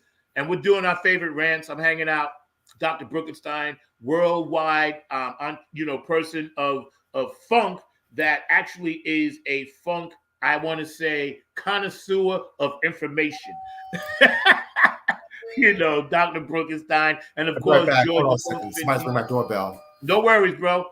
George the Funk, we got you covered. George the Funk, Vinci Hudson, world-renowned funk artist, and for George Clinton, Carlin, and the whole funk thing, and doing and picking up the slack, and running with that torch. And this brother, let me tell you, is amazing, powerful, spiritual brother, and I love him. I love him to death, man. You and April, can't wait to see y'all. But our football game's fixed. Yeah, without a doubt. Yeah, I had to say it. It is, man. I mean, when you watch a game back in the day, when you watch the game, a lot of things that went back then don't even happen now. And even back then they were fixed. I mean, look, I'm gonna tell you straight up. I'm a Cowboy fan. They called America's team, right? And because of that, look at all them championships. Okay, I think it's definitely fixed. The referees, they get paid to call games, and they don't call it. They don't call it for real. Yeah. You know what I noticed, and like you, I became a football fan in 1967, 2 years before the Jets won the Super Bowl. And I noticed, and this is not every player or every ref or every coach, but I noticed there's certain things, especially, and I got to jump back for a minute before I get into the fixation of it. Remember about the football cards, the illegal ones that the mob used to always give out and everything? In New York City, we had the football card, you played them, right? And we knew the point spread, and they even had shows, Jimmy the Greek coming on, talk about the point spread on CBS, this and that. The NFL was always dead set against gambling. Yeah. Don't gamble. They even kicked the kid out for gambling. Don't gamble on the league. Now, Bet Rivers and every commercial you see during the NFL, what is it about? Gambling. Gambling. So now the NFL completely did a 360, and it's like, no, gambling is good now. You know what I'm saying? We're going to bring Dr. Brooks back. Gambling is good now. So now, this is what I see happening. Because of the fantasy football, because of the amount of gambling that goes into the NFL, they changed the rules where defense can't play. Yeah. And that's where the fix comes in. Because now you got referees that are told, okay, watch the clock, watch the score, and if you think or you're told, hey, it should be a certain amount of points over or under, you're going to either not throw the flag or throw it against the team that you're working against. And I ain't just saying this because I'm a Jet fan, but I'm saying this as a sports fan. I see it in basketball. I see it in not so much baseball because it's hard to tell, but I see it in football for real. And I just wish the NFL would stop being a hypocrite about it. That's what pisses me off. Just go ahead and say, listen, this is a television product. It's for TV. And the outcome is pretty much determined a lot of times. I'll let y'all go ahead. Yeah. Well, hey, like I said, man, football, nowadays they done got to the point to where their quarterbacks and some of the players on the field, they got little mics little things in their ear. They're being told what to do. Okay. The plays to run and everything. And then, the quarterback is the main one. He get told, look, overthrow this guy, Yeah, it's fixed. It's so fixed. And the referees, they said don't call this guy. He's gonna hold this guy. Don't call it. Don't throw the flag. I mean, it's so fixed. It is, and I know this. Go ahead, Brooks. Jump in, bro. I know you're an Eagles fan. I got your Eagles hat. I have nothing to really say. Y'all go right here and talk. All I can say is on Monday Night Football, when Aaron Rodgers got hurt, the Jets was destined to lose that game. The refs did everything they could to help us win because it was 9-11 in New York City.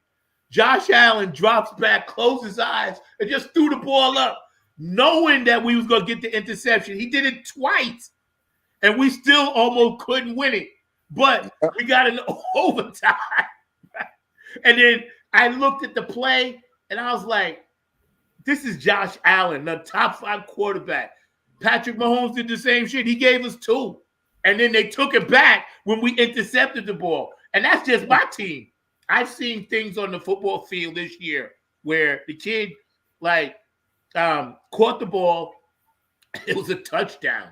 And way on the other side of the field, they called offensive guy grazing the helmet of somebody to bring it back. You know what I'm saying? He grazed it. He didn't even grab it. He grazed it.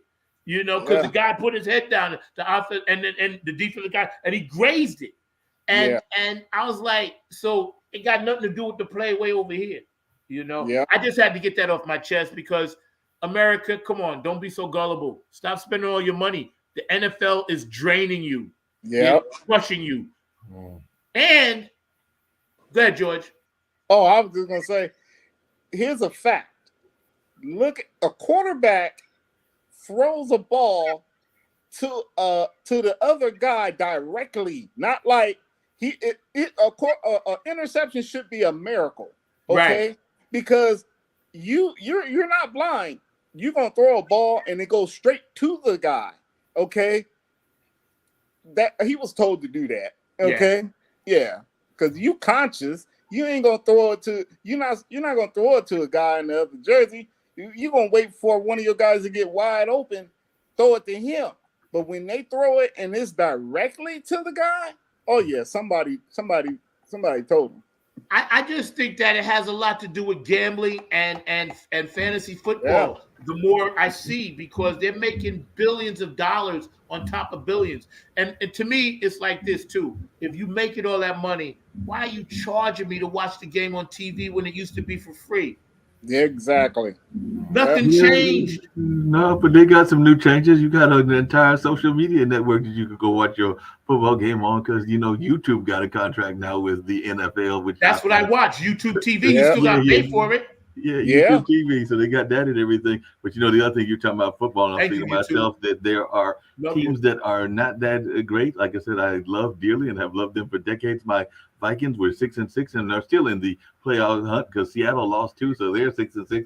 And I think that they say that the teams that might win the East or whichever one that Atlanta is in, I guess that's the NFC South, that their record might be under 500. So I think that winner of that particular division right now is like 5-7 or 5-6. So we might even have some losing teams that have some playoff destinations. So I'm going like, wait a minute, if you're losing, should you be in the playoffs? But it doesn't make any sense to me and everything. I was going to tease Dr. Brookenstein because I was going to actually pivot to basketball because, they got this new thing going on because like you talked about, they find ways to make money. So the NBA came up with this thing called the NBA Cup. It's like a championship in the middle of the NBA season. Tournament. When Philadelphia lost to Boston. So they were in the cup until yesterday because they lost in the elimination round. So they were there. The Lakers are doing well. There are a number of other teams that are doing well as well. They got that from Europe. Okay. Yeah. I don't even watch basketball until like March, to be honest with you. Mm-hmm. I don't even get interested in it because I'm down with football for that. And then after the Super Bowl, then I start picking up interest in my New York Knicks. Okay, we just had to get it off our chest. We're having a roundtable today. My producer, Mr. Mark Lee, Mr. George the Funk Convention, of course, Dr. Brookenstein, Funk from the Front Seat, 9 on the Grind TV every Saturday, 12 p.m. Eastern Standard Time. I'm in my new digs and I'm loving it. I love my roommate. She's dope. I'm Vaughn. If you're watching, I know you probably hear my big mouth, but it's all good. Shout out to everybody on the thread, all our new members. We love you. Please join the page. And please follow us. We're trying to do some good. Now, let's get serious for a minute. right? And you guys can jump in when you want. One of my rants, and this is one of mine, using fear to scare us into the herd mentality, the government. Mm. So I'm gonna just put that platform out here, and George, I'm gonna let you go first. Yeah, man. It's a fear. It's a fear factor, just like the series. You know, they're using all our social media, the news, everything to spit out stuff that scare us. Like look at that COVID stuff when that came out. You know, you're gonna catch it if you don't get this shot. You know? Yeah, they Yeah. scare you into doing it, you know, and I mean it's crazy. It's like making us, you know, they'll make us go buy this food. They'll advertise, oh, this food is bad for you, that food is bad for you. Then a year later, oh, it's good for you. You know, it's like it's confusing, man. It's confusing. That's all I got to say about that. Dr. Brooks. I think it's just all for profit, you know, just profiting on people's fears. I mean, Amen. if you give people just to think, you know, okay, if I don't do this, I'm gonna, you know, die. If I don't do this, I'm gonna get this. I may just go out here and buy this or buy that. You know, it's just a way for them to profit off of our emotions and fears. Yeah. Mark. You're mute. You're on mute. Unmute. I'll unmute it. But along those same lines and everything of what Dr. Brooks was saying, or as well as George and all that amazing artwork that he does, is that we're actually seeing fear have a very major role in our society right now. Because me and you, Zach, have talked about this, but part of the fear is fear of others and fear of people that you don't understand. And that's why a lot of people are having anti-Semitic views about the Jewish community. But the flip side of that is there are a lot of folks that are being very Islamophobic and all in that space, and are definitely being scared of the Muslim religions because they don't understand it or don't have an understanding of it or don't even want to talk to people that are of that faith and all along those lines. And y'all mentioned the pandemic earlier. Remember when the first pandemic came out and there was that first inklings of what was about to take place?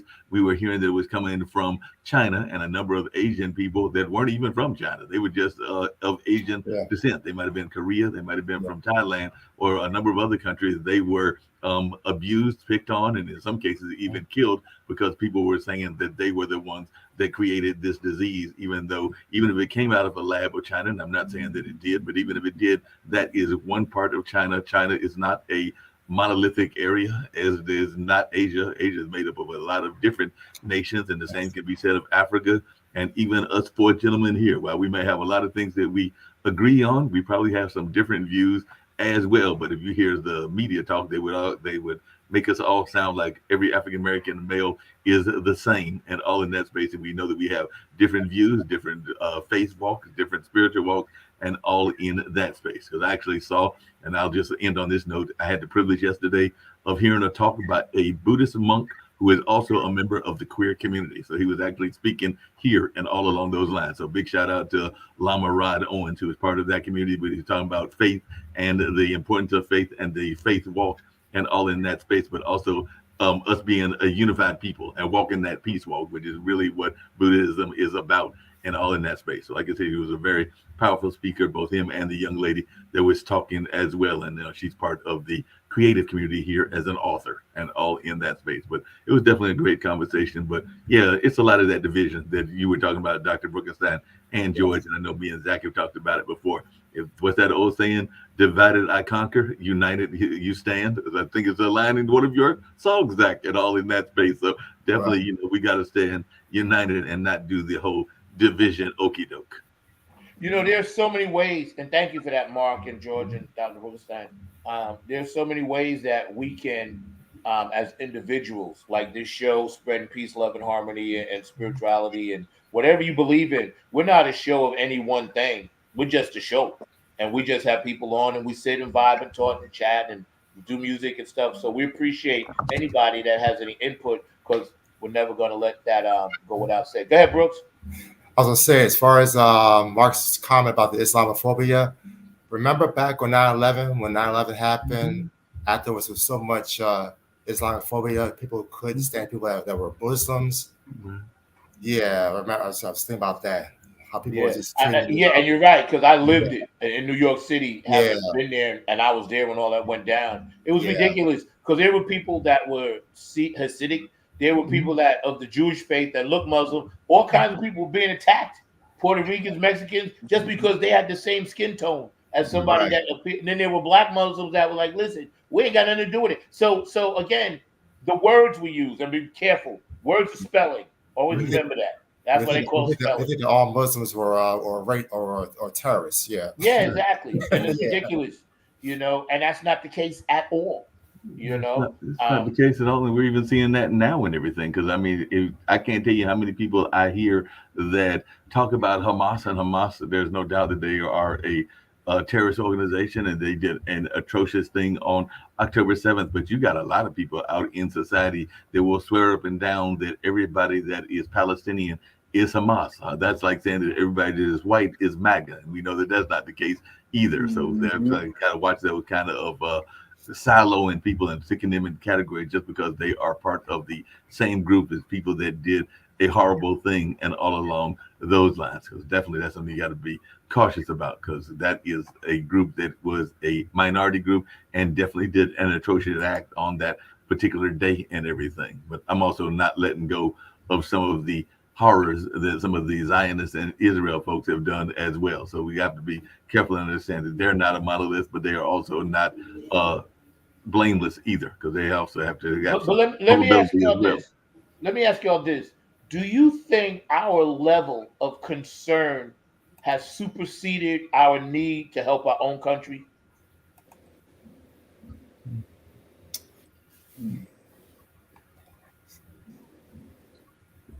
Y'all hear me?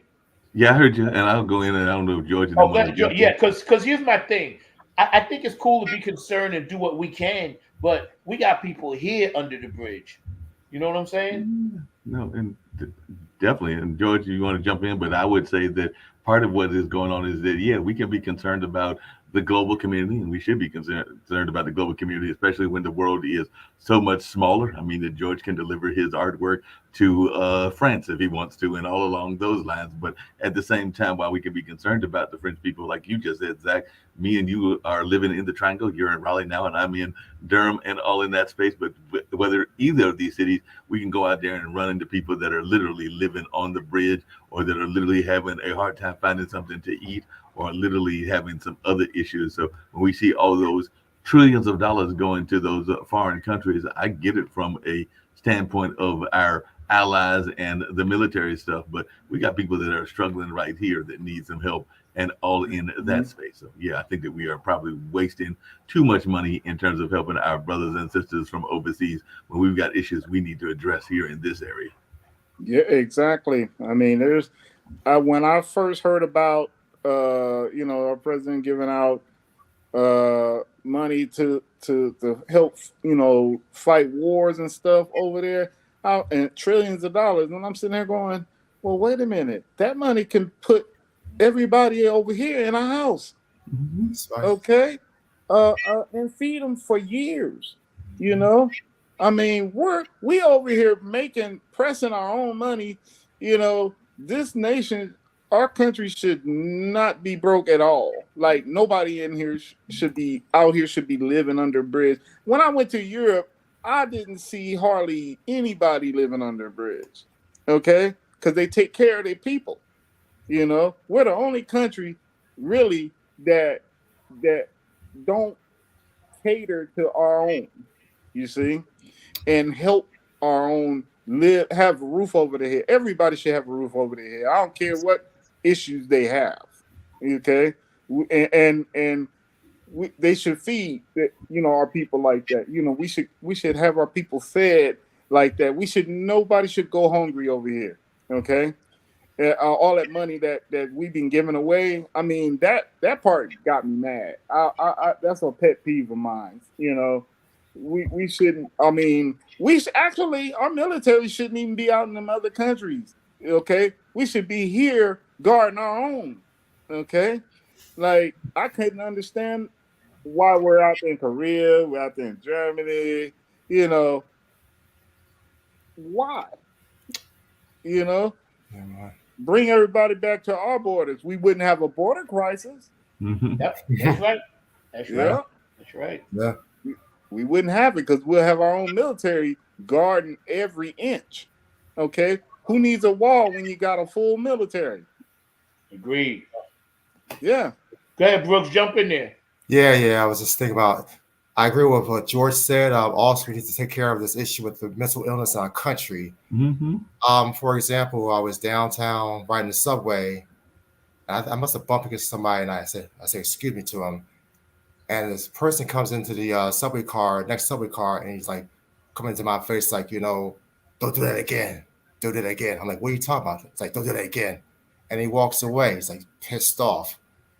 And last year, I was downtown on Market Street, walked into a building that connects to the Pennsylvania Convention Center. And I go up to this, there used to be like a big sports bar inside that building. I guess they closed after the pandemic. And I walked near a person, and I was looking inside, trying to figure out if there's like a sign that says, what time what day they actually close up. And I couldn't find anything. So I walked away, and this person came to me like, man, don't stick with me like that again. Don't stick behind me like that again, all right? I'm like, oh God, okay. I didn't get attacked, but I was like, okay, what's going on with this? Yeah. People that are mentally ill right now. I don't know what to do with these people. But we need to talk about the mentally ill people because this is not good. I mean, it's just dangerous out there. It I is. know it's all spirits. It's all like, spirits in the atmosphere. So we need to pray for these spirits in the atmosphere. We need to pray for all that's going on in our country right now with the people that are mentally ill. We need to pray against that spirit right now. And we need to put money towards people that are mentally ill as well as people that are out there homeless. Yeah. And then also that those that are also dealing with crisis like, the opioid crisis, the drug crisis, stuff like that. Brooks and George and Mark make a very good point. And I'm going to read something to you guys. A lot of you might not be old enough to remember this. I was actually born when this actually happened this year, 58.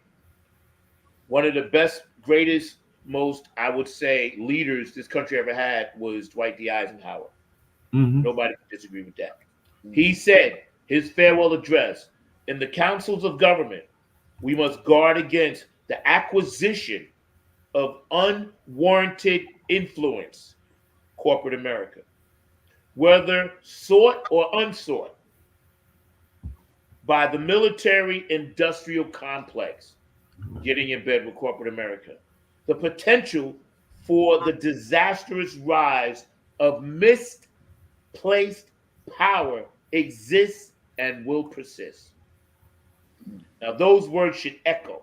He told us then, listen, they're kicking me out of government. They're getting ready to get in bed with corporate America. That was our first mistake. Because when you're in bed with corporate America, there are many great corporations. There are many great people that do great things. But one thing I do know, corporate is about money. They ain't about people. Yeah. They're about power.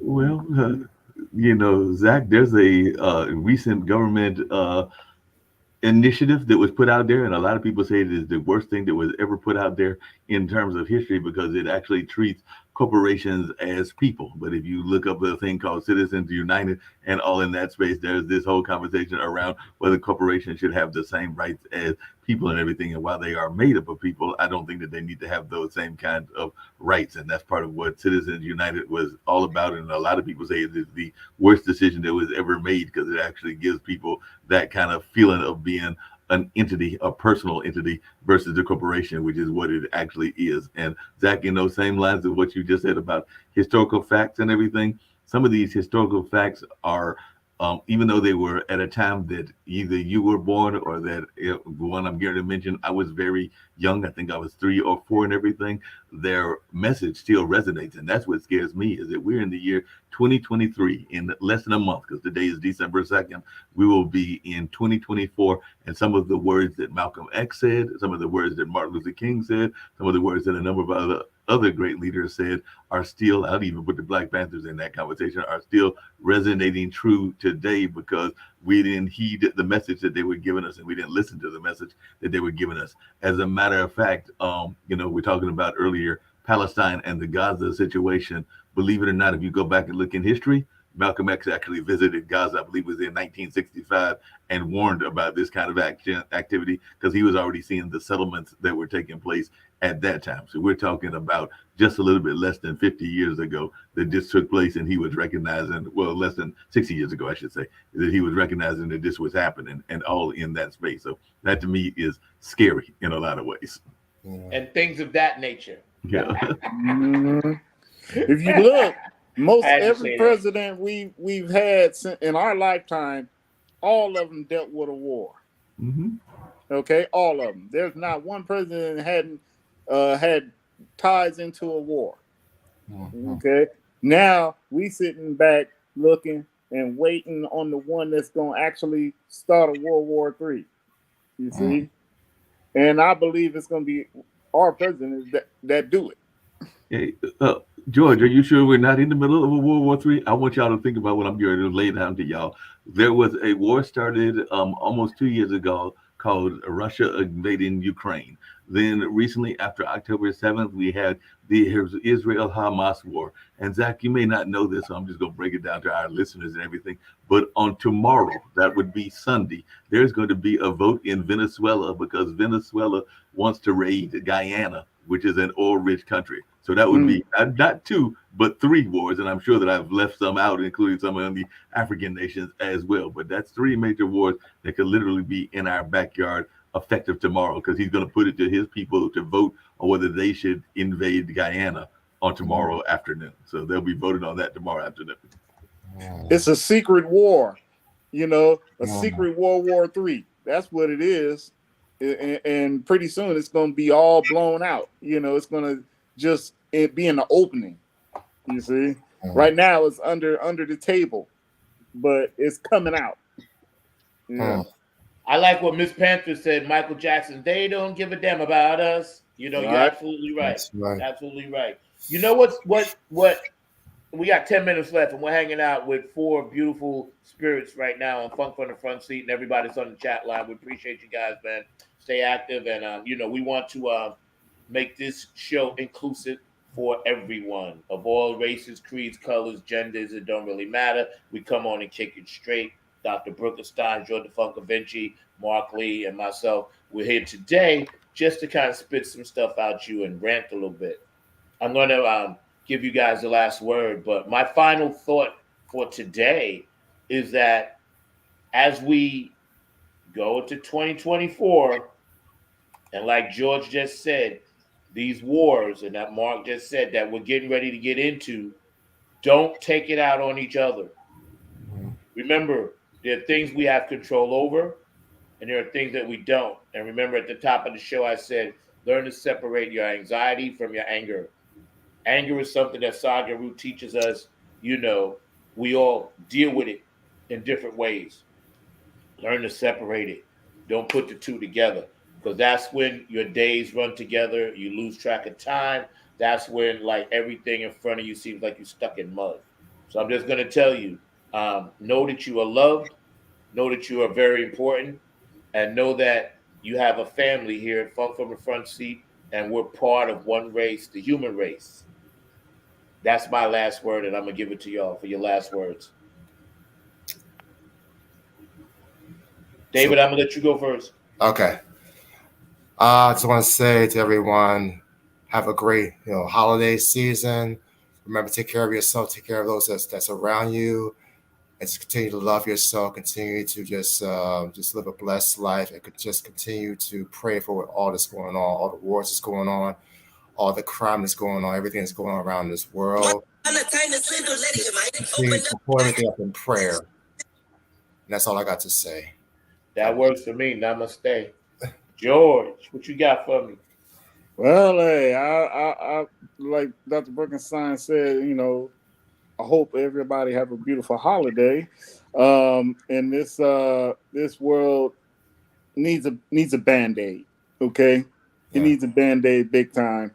and with a little bit of antiseptic on it. 'Cause It's a mature comb. yeah, we need Back in the that, day. man. Yeah, hey, I need everybody to just, live with peace, and take that and spread that around, because without that, we're all going to kill ourselves, and just every country needs to just band together, get rid of all the Napoleons and get rid of all the money grabbers, and put everybody on a level playing field to where we're all living good, because it can be done. It's just the people that need to be a leader.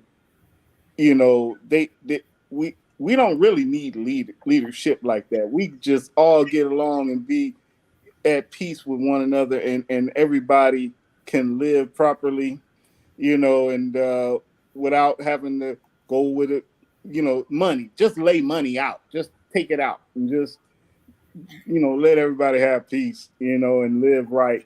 And this will be a better world if we all love one another like that and have peace, That's all I got to say about that. That's dope. Mark.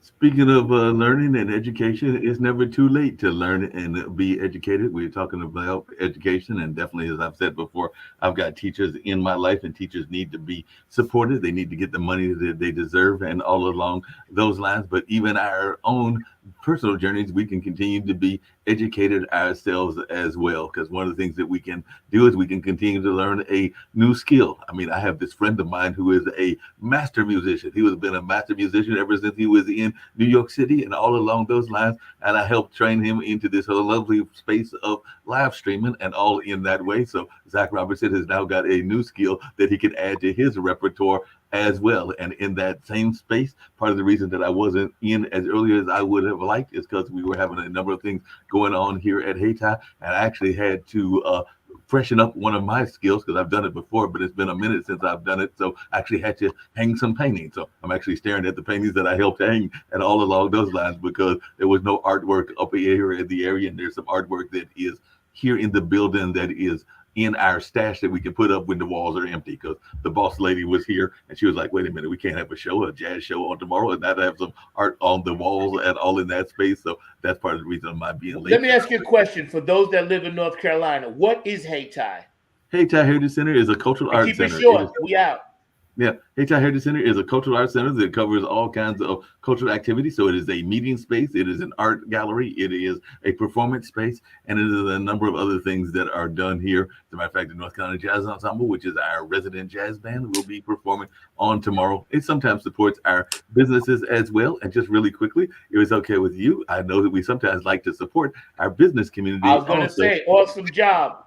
Yep. So definitely that's something we can do is also support our business community. And this is one of the business people that Zach had the pleasure of meeting and all along those lines. So definitely get out there and support this gentleman, just like we need to support our business owners of all sorts, be they African-American, Latin American, or a number of others, because small business is a vital part of the world. Last thing I'll say is one of the gentlemen that I met recently was a member of the Black Farmers coalitions and organizations here in this area. He's actually working at here where you've now moved to. He's in Raleigh at the North Carolina Museum of History, but the gentleman was talking to me, and hopefully we'll get him on this show, but he's a supporter of Black farmers, and there are a number of Black farmers here and all in that initiative. So hopefully we'll get that gentleman on that I was just introduced to, that is a curator of both history and other things that deal with our Black farmers. Dope. And I'm hoping to get him here on Funk from the Front Seats. So definitely we'll have that continuing conversation so we can support some of our own, including this gentleman that is doing car detailing that you had the pleasure of meeting. And on that note, I'm going to be out of here, but definitely that's my thoughts and everything. Well, we want to thank everybody for tuning in today. Thank you guys for staying active on the chat line. We've been really fortunate to have a great group of guests over the past 4 years, almost going on 5 years now, whatever. I forget how long, but it's been really an amazing thing. What's that list of viewers thing, Mark? You know what that is up here? What is that? That just Well, popped what is up. it? What does it List say? of Let me viewers. see what it says. Am I seeing on my screen? I don't know what that's about. Oh no, that's the amount of, if you're seeing like the little eyeballs and everything, that's like 2 people are currently watching, and then 1 person gave thumbs up. So you may be seeing that, and it does give us that. But who put it up there? They StreamYard puts that up there. StreamYard put that up there, and you can actually see. But I don't want to see that. Okay. Well, I'll talk to. I didn't tell them to put that up there. We'll have to talk to the power to be at StreamYard. I'll see what I can. Oh, that's that eyeball up there at the top. Okay. That eyeball is what that is. Yes. Okay, great. Yeah, no, it was cool. It just scared me because I'm like, wait, I don't like when things are out of my control. You know what I'm saying, George? I'm like, wait, who told them to put that up there? You know, we're gonna end with stuff. I know, right? Big Brother's watching. They totally freaking the street out now on me, man. I don't like it.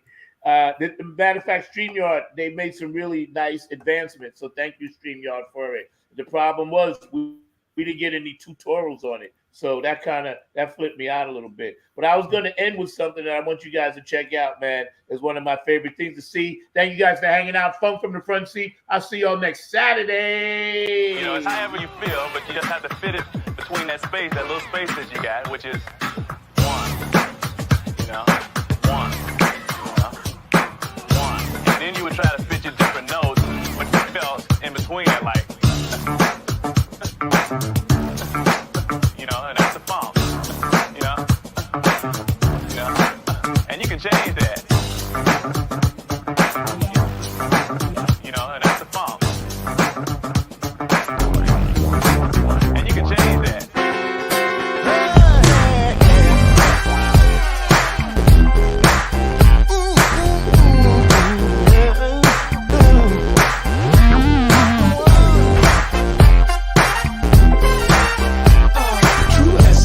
The funk is the power of the one. It's the power of the one. You know this funk has just begun. You can lean on me. Let your mind be free, my night shall not won't die. But I need the funk, baby.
essence of the funk is the power of the one, Bob.